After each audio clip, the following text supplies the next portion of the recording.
Good evening and welcome to episode number 6 of the Capital Press Club Legacy Podcast. I'm your host, Dr. Colin Campbell, and I have a special guest this episode, someone who I've known for several years, who is a veteran journalist, also the former president of the Washington Association of Black Journalists, also a coordinator for the Urban Journalism Workshop. I would like to welcome to the podcast, the CPC Legacy Podcast, Donna Walker. Thanks for joining us, Donna.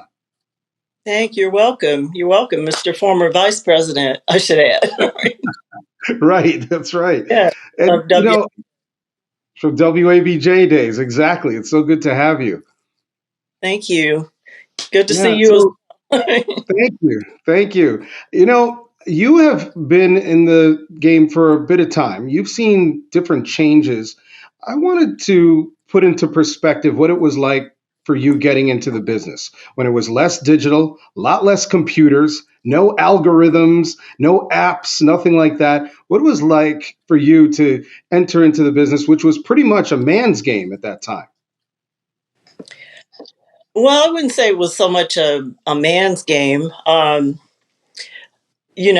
think when you mention all those tools that we have now that we didn't have when I was coming in, so I didn't know what I was missing. But at the same time, I think in some ways we were a little more fortunate because when you went out on the story, you always had at least a photographer, and sometimes you had photographer and a sound guy. That came later, but you could at least count on a photographer, and then when you got back, someone would be editing the footage. So in that way, I feel fortunate. I think it was more of a scramble of getting that first job. I think it has changed in the sense that, excuse me, when I left school, it was not as easy as it is now to make the jump from uh, first of all school to your first job, and from your first job to a market like Washington. I mean, that was like something that you looked forward to many years down the road, and now I've seen that change a little bit. And there's sometimes you can start in a larger market doing different jobs, so that process has become a little more accessible. And where did you go to school, and where was the first market that you worked in? Because your background is in television journalism. Yes, correct. I went to school at the University of Missouri, Mizzou, fondly known as the School of Journalism. Uh-huh. And my first on air job was at the university because they own and operate a network television station, which they still do. It's a small market of Columbia, Missouri. But I reported and anchored there, as all students did. Not everyone anchored, but everyone who went to the School of Journalism and studied broadcasting had to work at this station. So it was, you were a student, but at the same time, you were reporting for an actual owned television station and for a network affiliate. So it wasn't like, some jobs where you're just doing, school on some kind of school station or whatever. We were actually being broadcast to the local market. Excuse me. Yeah, when you So, got into your position and you were making your way through it, gaining all the experience that you needed to be a proficient journalist and to be taken seriously to build your credibility. Are you saying that it was pretty diverse between men and women? That it really wasn't some of the disproportionate percentage of men that we often hear in the journalism world? Not today, but in the past, where it was said that men dominated that area and women were largely excluded. Are you saying that at the time you came in, it was pretty equal? well, I don't know if it was equal, but it wasn't such a big deal. I mean, I think that the generation before, um, I don't know, that let's say the Jane Pauleys, et cetera, that they had opened it up. And there were a lot of women studying journalism and a lot more women, working. I'd say it was still maybe, I don't know, 2 to 1 men maybe a little less, but it was not quite 50-50, but still a lot of women. We didn't feel like we were out of place or we were, doing something that women don't do. I never had that sense. That's great. That's a good feeling to have. It probably at the same time gave you a lot of confidence. You didn't feel stifled at all. And so, what did your job carry you to do when you started to really gain your stride and build confidence as a journalist? Where did you go? What are some of the stories that you were able to cover? My first job out of school was at the large market of Tulsa, Oklahoma. And I say that half jokingly because it was a medium sized market, but that was considered a big leap at that time coming out of journalism school. Most jobs were in a much smaller market. Tulsa was in the 50s, and a lot of the entry level jobs were in, very much smaller places. So I was able to immediately make that jump. It was, a good for me, and I, felt I could handle it. At the same time, I had maybe some difficulties because there were more experienced journalists there. They weren't that experienced, but they were more experienced than me coming in, out of school. But I was able to cover a variety of stories, as any, fledgling general assignment reporter does. Everything from airplanes running off the runway to fires to, protests, you name it. Wow. Okay. And so now that you look at where the industry is, when we talk about a lot of the digitization, when we talk about apps and algorithms and just really putting a lot of things online, what do you make of this transition? And how do you find the pace of news today? Um, what do I make of the transition? I think there's a lot of positives because there are a lot more outlets, a lot more ways to enter the business, as I referenced earlier. You can get in as a one man band if you want to do that. Backpack journalism, you can do your own shooting and reporting. Um, I think that there are a lot, obviously, with online, there are a lot more outlets where you can, get a head start, or you can find a place to have your voice heard, to make a mark, even if you don't have a traditional job. You can find a web job, or you can make your own. There are a lot more paths to get to where you want to be. So that is positive. I think, as you alluded to, the pace has changed a lot. I think that is something that we're still coming to grips with. I think because of the change in technology, that we're still in sort of a period of flux where the news is changing, not the news itself so much as the way it's reported. I think we haven't quite come to what we're going to do with all of this technology yet. I think we're getting there, but we're still kind of, it's matured some, but we're still floundering around a little bit.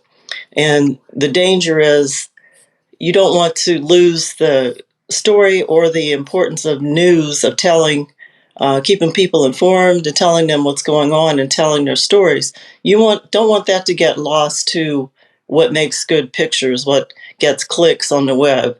That's, I think, is the danger, that we lose some of the storytelling to getting carried away with being first or getting the most clicks or likes or web views.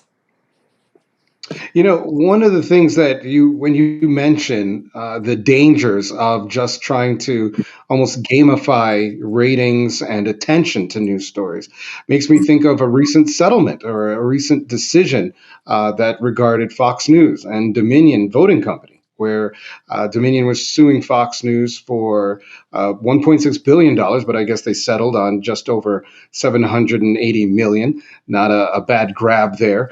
for dominion from Fox. But one of the reasons that Fox, from the communications that were involved, it seemed like they were trying to beat Newsmax. They did not want their audience members to go over to Newsmax and other competitors because they may have been reporting news that their audience members may not have liked. And so, Yeah. how do we compromise the neoliberal journalism model where obviously it really depends on advertising dollars and eyeballs and in some cases clicks, but also delivering real journalism that's not fabricated for the sake of placating audience and viewers? Oh yeah, I think that's so true that um, now, obviously, because we have so many choices of where to watch news, viewers can, pick and choose whose newscast they want to watch, and that seems to be it seems to be feeding each other. Like the viewer has a certain outlook and they gravitate to a certain news channel, and at the same time that channel feeds back to them more and more of what they feel that the viewer wants to hear, not necessarily what they need to hear. And I believe that, yeah, there is this niche journalism where you can select your channel. At the same time, I think uh, the news outlet, you somewhat train your viewers. You know, it's you don't make them eat their vegetables. You can't make people eat vegetables all the time. But if you never tell them anything, they never have to have any nutritious, uh, nutrition involved in their news. Then I think that's dangerous. Um, this settlement, I think, has pointed out some of the dangers. Like we found out, it was proven what a lot of us suspected, that many of the things that came out on the air were not true, and the network that put them out there knew. The newscasters knew several things, and several people were not, um, fully forthcoming or even honest on the air. So that's a danger. Yeah. I never thought of news as being partially wholesome, like vegetables. But now that you put it that way, I suppose you're right. I suppose you have a point. It can be salubrious at times, right? Have you Yeah. ever felt pressured to tell a narrative that was not necessarily the truth because of authoritative figures, maybe an old boss, maybe pressures from authority or figures or officials in the community? Um, I keep thinking back to, wasn't the community. I think newsrooms have a lot of pressure, of course, to get ratings. That hasn't changed. And I'm Mhm. thinking back to one of my first jobs in Oklahoma, where I was sent to cover one of the many grass fires that they had. And that was, a certain time of year that was an occurrence. And, we had to go cover these things. So I was sent to cover what was supposed to be a major grass fire. But when I got there, it was not a major fire. But they had me there and they wanted me to do a live shot and make it seem a lot more treacherous than it was. So, I gave them the real picture, and I don't think they were pleased with that, with my reporting, because it wasn't sensational enough. So I got sent to another story after that. So that was a lesson. Sometimes when you stand your ground, it's not always to your betterment, your personal betterment. Okay, so would you have done something now that you look back in hindsight? They always say hindsight's 2020, right? Would you have done something differently? And if you would have, what would you have done differently? If you were accurately reporting what happened, what would you have done differently so that you wouldn't have been admonished, but at the same time stuck to your own journalistic standards? I don't think I would have done anything differently. I felt like I was giving them an accurate picture of what was going on. That's what I'm supposed to do. And you know, you have to, the pictures should tell the story as much as the reporter, especially in a visual medium like television. So if I didn't have blazing fire, behind me or on my screen, what was I going to do with that? I mean, you know. Right. Yeah. So I don't think I would have changed it. That's just not something I could do. Yeah. One of the criticisms of journalism today is that it has become too editorialized. We see a lot of commentating.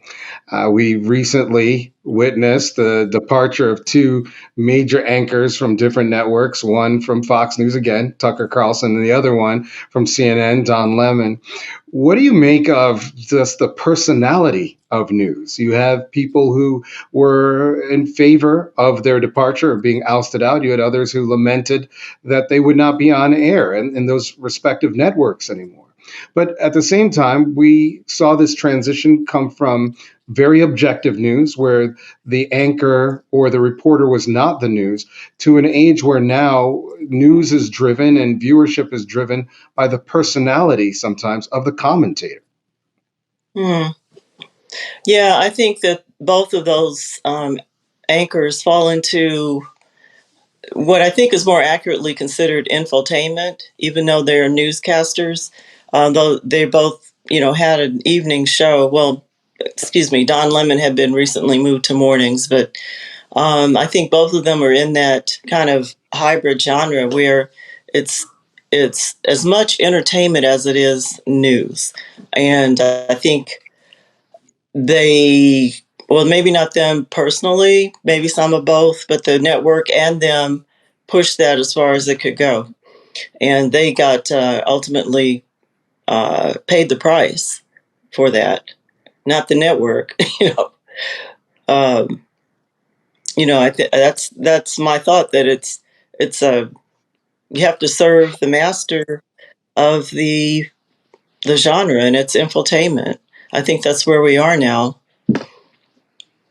Yeah, you have taken on the responsibility of imparting knowledge to younger generations when it comes to the differences between news and infotainment, entertainment. You are a longtime coordinator, a founder, I believe, of Urban Journalism Workshop. Tell me about your role. If I'm not correct in saying that you're one of the founders, I definitely know that you're a major coordinator for it. And tell me what you do there and how you got into Urban Journalism Workshop. Well, I did not found the urban journalism workshops, but I was in an early program. They started in Missouri, actually, and the University of Missouri was a key um, uh, location, or institution that started that, and they started a summer program, and I was involved in that. At that time, it was college students who were entering the university, as such as myself, and it was held on campus, prior to your freshman year, and that's when I was exposed to the urban journalism workshop. And George Curry was one of the leaders, and he was involved in the founding of the actual programs. Um, but the concept was the same. It was, you were interested in journalism. They wanted to, like, throw you in the pool and give you a taste of what it was like, even before you got into the university, sort of give you a head start. So that helped me a lot. I felt like I had a heads up. I was more prepared once I got into the actual journalism program. I wasn't as intimidated, and I felt like I wanted to continue giving back. I think it's so important to help bring other young people into the profession and get them in that way. So, I worked with different programs before I came to Washington in Dallas. And, excuse me, when I came to Washington, I was not the founder of that television program. The Urban Journalism Workshop was already in existence, but they did not have a television section. So, Joe Johns from CNN, reporter anchor, he reached out to some colleagues in the field, such as myself, and we got together and we started a television section. with the urban journalism workshop under WABJ, Washington Association of Black Journalists, and I have continued to contribute to that ever since. And again, I think it's so important to try to increase the number of people of color in the fields of Black journalists in particular.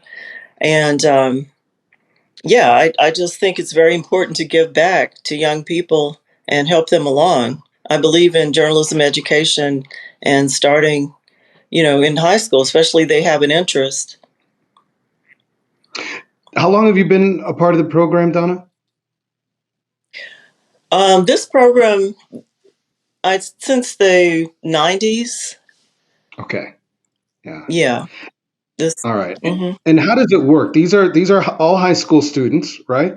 And how are they selected to be in UJW? They have to apply. Mhm. They have to send, excuse me, they have to fill out the application, obviously, and they have to do a couple of essays. What, current topics in journalism, or why it's important, why journalism is important, and other different subjects that we come up with. And they have to supply references from their teachers or whomever. So they have to put forth some effort to show that they are serious about this, and to demonstrate, some initiative to get into the program. And then once they are selected, as you know, Colin, because you've been involved as well, we put them through sort of a boot camp of journalism training. We treat the students as if they're in our newsroom and they're producing a newscast for us. And we, assign them to stories, which they input as, they have input on what they do as well. But yeah, we treat them like, this is our newscast. You got to come back with your portion of it. And, we guide them along the way. But it's a very much immersive, hands on program. Yeah, you are really a leader in this program, and you've been a leader at WABJ, as I've mentioned. What do you find important about being a leader in the journalism community in Washington, D.C. metro area? Because it's not just D.C., there are people who have come from Maryland and Virginia to be a part of either WABJ or UJW. What do you find to be the most significant about being a leader in this industry? Oh, wow. Yeah, I feel like I've always been involved in these type, well, I shouldn't say these type, but some sort of organization all the way back to high school.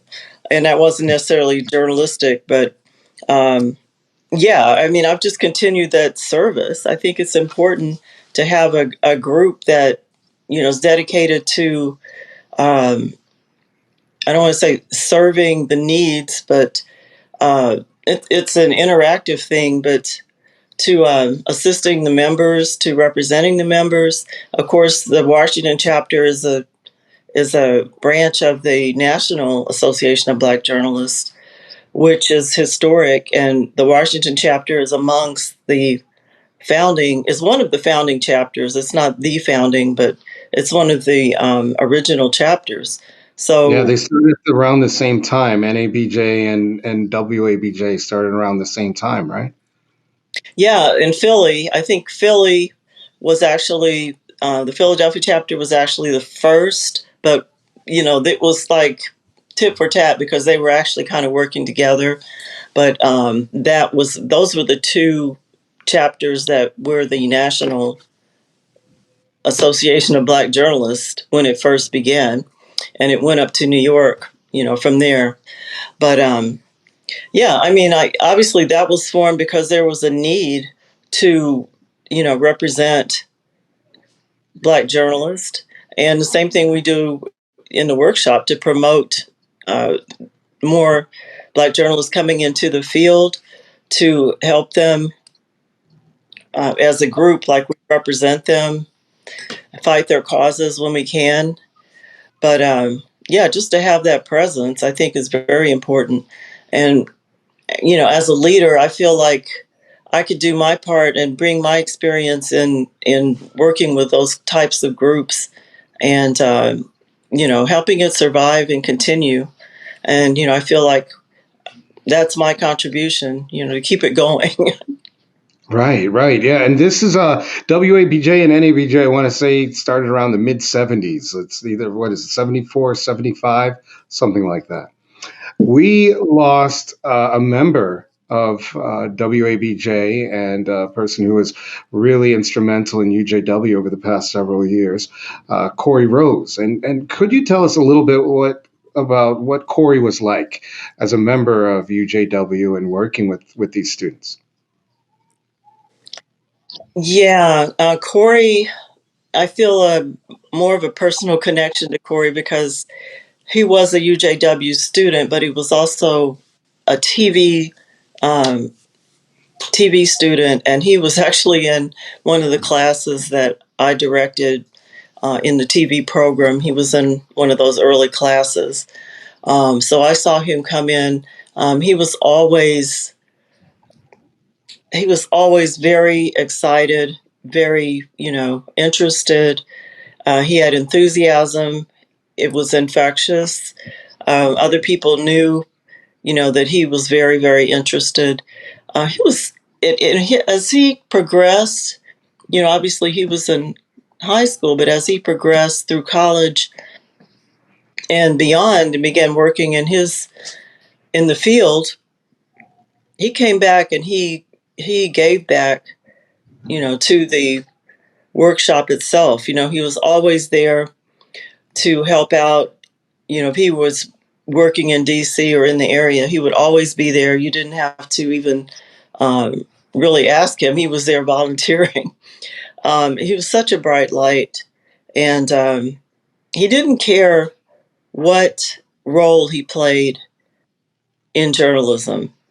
He was, like, as I said, behind the scenes, running the prompter, producing, editing. It didn't matter to him. He was just so enthused to be a part of the process and to do his part to continue, the mission. So, that was a big loss. I think he represents the best of our program. Yeah, yeah, he did. He definitely did. I Hmm. want to change gears a little bit and talk to you about trust in journalism.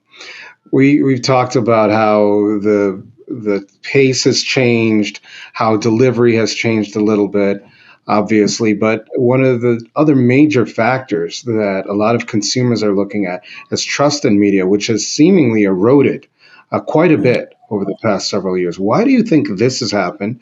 And is there any way to swing viewers back the other way where they have more trust and confidence in news storytellers? Yeah, I think it's a function of several things. I think that obviously we were just talking about the different. There's so many different choices now that you can pick your newscast of choice, your station of choice. You don't have to just take whatever you're fed, and that in itself, as we just witnessed from the Fox trial, that has engendered lack of truth. I also think because there are more outlets, that there's more competition to stand out. So that causes some people, some journalists, to lean toward the sensational to get attention.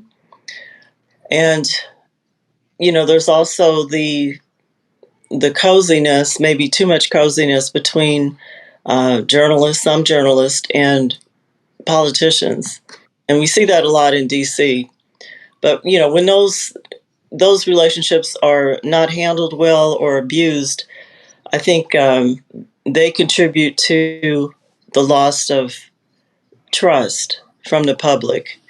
And they just think, oh, they're all corrupt. You can't believe anybody, which is an exaggeration, but that's you get painted with that brush when that happens. And what can we do to turn that around? I think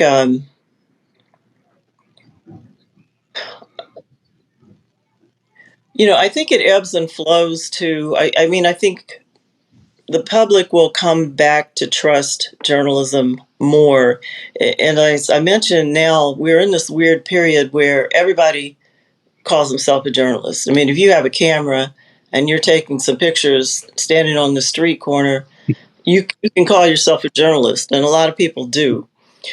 But Mhm. that is not, that's not a journalist because it's not vetted information, it's not verified, it's not proven. Um, I think there's still a very important place for journalists.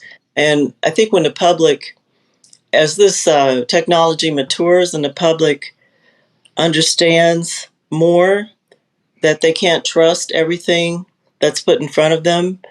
We're trying to push media literacy to help people to differentiate, what's just, pictures, or what's just anything, everything that comes out and media is not necessarily journalism or news.